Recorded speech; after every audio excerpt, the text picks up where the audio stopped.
এই জায়গাটা কত শান্ত আর সুন্দর। বিচ্ছিরি ব্যাঙটা আমাকে আর খুঁজে পাবে না। সে বল নিয়ে খেলতে শুরু করলো। বলটা ছুঁড়ে দিচ্ছিল আর লুফে নিচ্ছিল। এমন করতে করতে একবার সূর্যের আলোয় বলটা এত চকচক করলো যে তার চোখ ধাঁধিয়ে গেল। বলটা রাজকন্যার ছোট্ট হাতে না পড়ে কুয়ার পাড়ে মাটিতে পড়ল আর গড়িয়ে কুয়ায় পড়ে গেল। হায় হায়, আমার সোনার বল!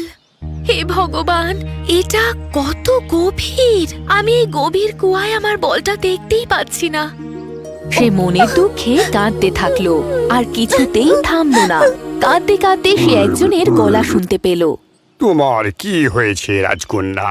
তোমার দু চোখে কান্না দেখলে তো পাষাণও গলে যায়। কে কথা বলছে দেখার জন্য সে মুখ তুলল। ওহ, এটা তুমি বিচ্ছিরি ব্যাঙ! আমি কাঁদছি কারণ আমার সোনার বল কুয়ার মধ্যে পড়ে গেছে।